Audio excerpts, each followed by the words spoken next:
on to what I think you'll all agree is a very, very special award. It is the penultimate award this evening. It is the Gill Astarita Fundraiser of the Year category, sponsored by UK Fundraising. Will you please give an extremely warm welcome to Mark Astarita to present this award.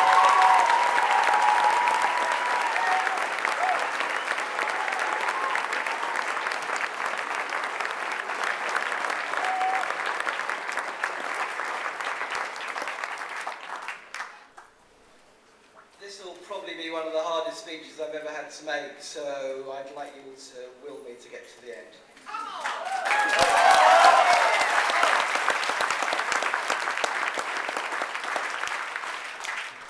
Family, fundraisers, friends, many of you will not know who Gill Astarita was, but some of you in the room will almost certainly owe your current and future careers to her inspiring support and leadership at times in your life when you either worked with her or were maybe advised by her.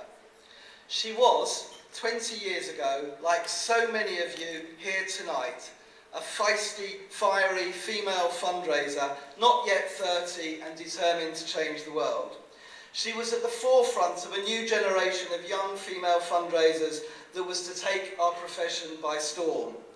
Others, like many of tonight's winners, will follow in her footsteps, and she made it easier for all of you as a result. Above all else, Gill was a fundraiser's fundraiser. She began her career, thanks to Martin, working for War on Want as Darryl Upsall's personal assistant. God, she hated being anyone's personal assistant. And jumped at the chance to work with Keith Best, also here tonight, at Prisons Abroad, as fundraising manager for probably the hardest charity in the UK to raise funds for. She raised money for murderers, drug traffickers and rapists, and never had much truck with any fundraiser who said their cause was hard to fundraise for. Month by month, Gill and Keith would save the charity from impending doom. There are people alive today because of what they did back then. From there to Addaction, now a £20 million charity, back then working with Peter Martin, one man, two women, one project and a dog, or was it a cat or maybe even a rat? Gill probably raised more money for those with drug and alcohol problems during her time at Addaction than anyone else in the UK. Spells as a fundraising consultant and then at Preschool Learning Alliance, back to Addaction and then to Action for Blind People, a little known charity back then that really needed some help. In her own unique way, she created a fundraising revolution there, recruited and developed great fundraisers like Charlotte, Richard and Alison, and in just a few years her staff voted it the very best place to work for. Gill always led from the front. She pioneered many new techniques. At Action for Blind People, she would have been the biggest user of door-to-door fundraising 8 years ago before most of you'd even heard of it. 1 year before she died, she created the Fundraising Academy with Rupert Tappin and a group of fundraisers like Paul Marvell and Charlotte Goodman. Paul, Rupert, Charlotte, it was an idea before its time.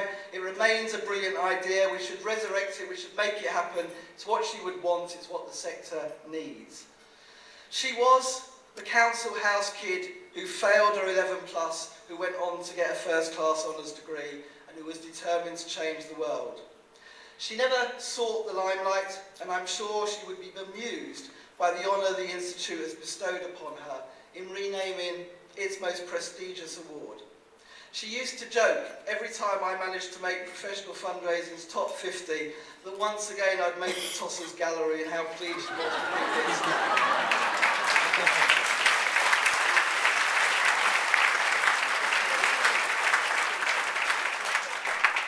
She was a way better fundraiser than I ever could be, really one of the best.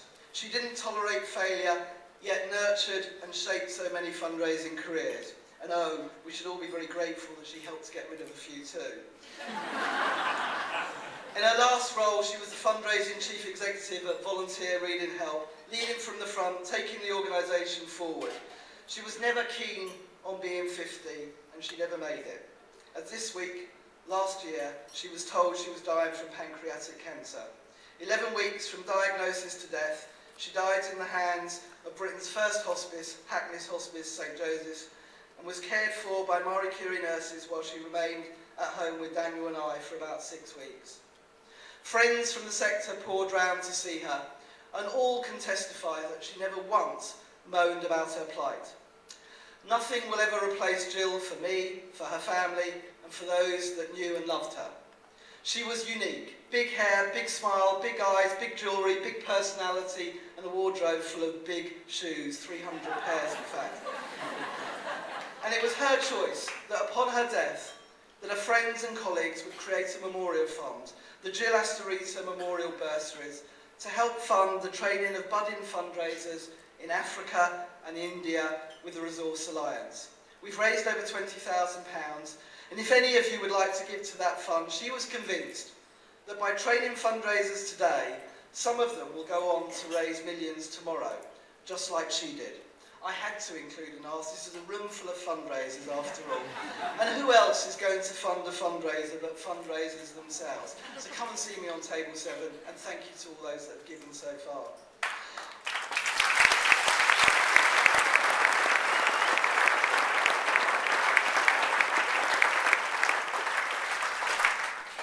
Gill, as a consequence of her effort, blood, sweat and tears, made sure that there are people alive today that wouldn't otherwise be. People whose lives may have been destroyed by alcohol and drugs have been supported. Those who struggle with disability and inequality get justice. And lastly, there are children today that can read because she and others made it possible, and as a consequence they will lead fulfilled and enriched lives. She did that just as the winner of this award will go on to do remarkable things too, and I know so do all of you. Gill was immensely proud to be a fundraiser, and it's time to start fighting back and saying, no shouting. What we do makes it possible for others to do remarkable things. Without us, the world would be a far poorer place, just as it is with the loss of Gill Astarita. Gill was always a glass half full. She liked to drink, so please raise your glasses for Gill. On behalf of her family, her sisters and nephews here with me tonight, our son Daniel and all her friends and colleagues, I'd like to thank the Institute of Fundraising for acknowledging her contribution to great fundraising by naming this most prestigious award after her.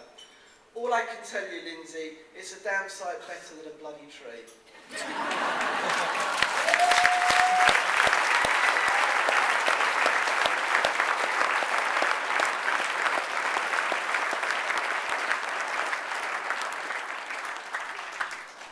And now to the winner of the first Gill Astarita Fundraiser of the Year award.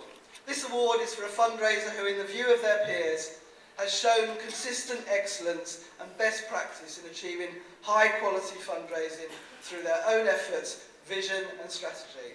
Shortlisted entrants for this award are Daniel Atkinson of Save the Children,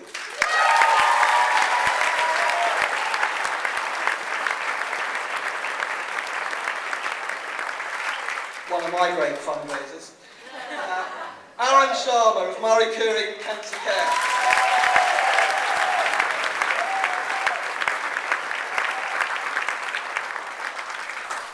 and Eve Baisley of Macmillan Cancer Support.